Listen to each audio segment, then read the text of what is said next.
in now, and we've just gotten word. You know, it's Boston Marathon Day, and we've just gotten word of not one but two explosions near the finish line of the Boston Marathon. These are live pictures coming into us now, I assume from Fox News Boston and Fox 26 up there, but it's just popped up, and it just happened while we were discussing this last story. Our station there. I said Fox 25. I meant Fox 26. I meant Fox 25. My Fox Boston. This two explosions, and their reporter Maria Stefanos is reporting that she saw the smoke at the finish line as it happened. Strangely, so far we're not getting much out of Boston on this. Jonathan Hunt has been reading up and getting some more information while Arthur and I were talking. This is disturbing. Yeah, Shep, one of the initial reports says that the two explosions came from inside the Fairmount Copley Plaza Hotel. I'm not sure which of those buildings it is there. I'm just looking at Boston.com's live blogging of this here. There is one report of injuries. I have not heard that anywhere else, but some ambulances are said to be on the way down there. I'm not sure if we can make them out in that picture, but clearly this developing very quickly now, Shep. It is, and we're just getting more now from our sources there in Boston and around. This has just crossed from Associated Press in the last few seconds. Investigating the report of these two explosions, as we said, they heard it from the Fairmount Copley Plaza Hotel. That has just been shut down by race officials because of this report.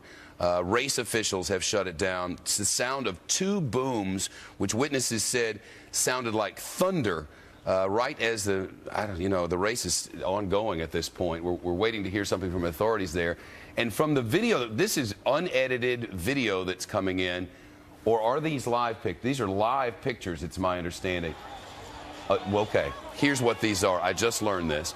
This is video that a photographer shot that has not been edited, but is feeding back into their facilities, and we got a rough situation here. And this is not a time to jump to any conclusions at all.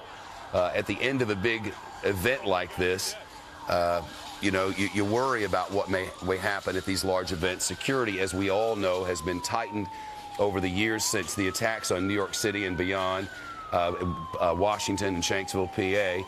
Anytime you have something big like this, I know the New York City Marathon now has unprecedented security, and the Boston Marathon, deeply aware of these same problems, has gone through the same thing. Is it possible that there was some problem structurally or otherwise, that some accident happened? It certainly is, but I'm sure that authorities are looking into all possibilities at the moment. We don't know anything about injuries. I should be up front with you and let you know we have just gotten this report. While Arthur and I were speaking a couple minutes ago, this first started coming in. We knew it was Boston Marathon Day and a beautiful day in the Northeast with the temperatures low, but no one certainly expected to see anything like this. Our station there, WTXF, Fox for Boston, was on scene, as were a lot of media organizations, of course, covering the Boston Marathon, 3 o'clock in the afternoon on the East Coast, and there would still be a lot of people out there, but to see all of this, the folks in yellow, it's my understanding, are construction workers and police who are... Listen in for a second.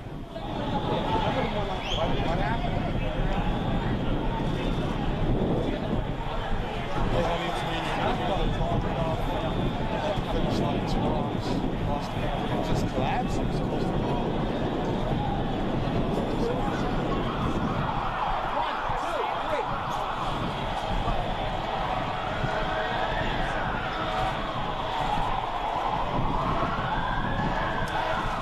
Well, as the flag flies over the Boston Marathon, we're listening to the audio and seeing the video. The first real indication we've gotten that something bad's happened.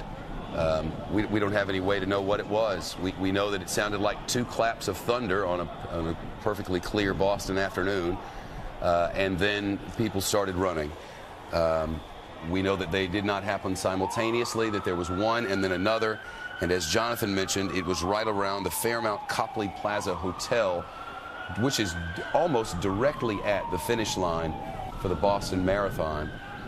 Let's listen to this again just for a moment.